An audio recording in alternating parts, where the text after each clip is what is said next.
Going. Okay. Okay. If I don't say 3, 2, 1, I screw up. So I'm sorry. Okay. I'll cut that. Oh, obviously. Okay. So 3, 2, 1. Hey everyone. I am here and honored to be talking with Amanda Vandervoort, the president of the USLW League, which, for those who don't know, is basically a pre-professional soccer league for women in the U.S. Their first year, and your first championship is tonight. Yeah, we're so excited to be here in Minnesota, TCO Stadium, sold out crowd. Minnesota Aurora taking on South Georgia Tormenta FC. Yeah. What's it been like up to this point? I feel like you can't just go off and start a league across the nation. There's a lot that goes into it, and you were saying you've been doing soccer all your life. You weren't nervous. For me, I'm like, that's a big undertaking. Yeah, well, we started this journey a while ago, probably a couple years ago. We've been on the journey to launching the W League. We now have 44 teams across 7 regions, with westward expansion now planned next year as well. So the journey has been, it's part of a bigger journey and a bigger women's soccer story, I think, too, for the USL. So we have the launch of the W League this year. Next year we'll also be launching the Super League, which will be our fully professional league, 10 to 12 teams across the country. So it's been an incredible journey. I mean, we were even saying earlier, sometimes you just have to create the space, create the opportunities, and then the magic happens. Right.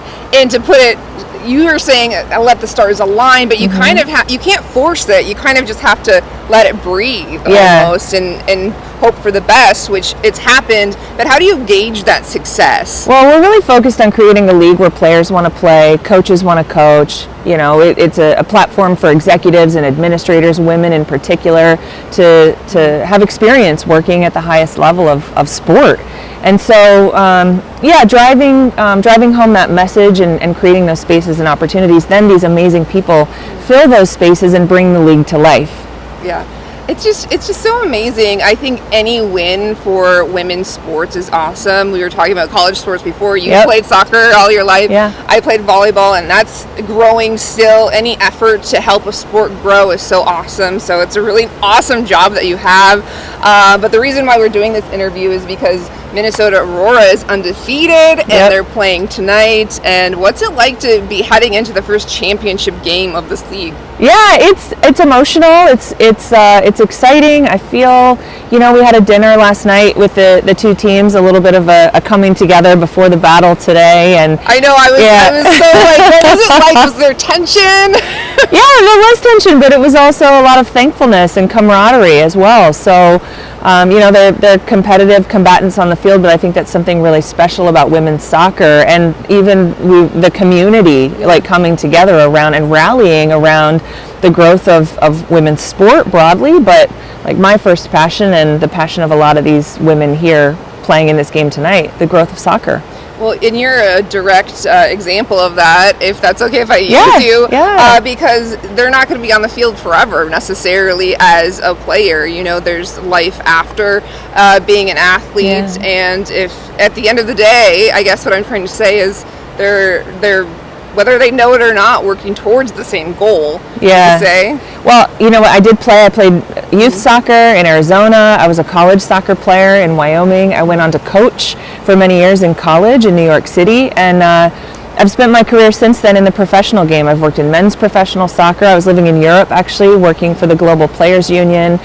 So I've had experiences across the game, ranging everything from communications and PR to player labor relations. And I think that's something really special that we can talk about, is that there are now more opportunities for women as players to stay in sport, whether, whatever their career interest may be, there is now more opportunities for them in the sport that they love. Yeah, amazing, because, and you were saying 2023-24 professional league, so that's a huge thing for women to keep playing and for us to watch. But yeah, even it creates even more opportunity, not only on the field but in the corporate world afterwards. So it's a win-win for everybody.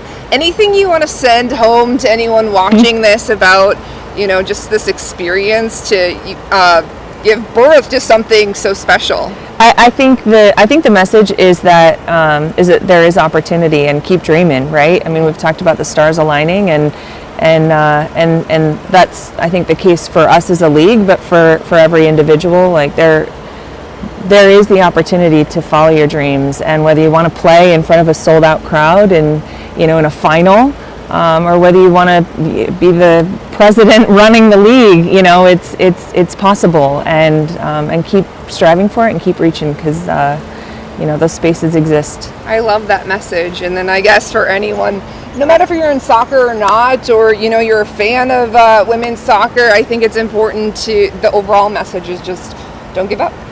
I love it. All right. Thank you. Thanks.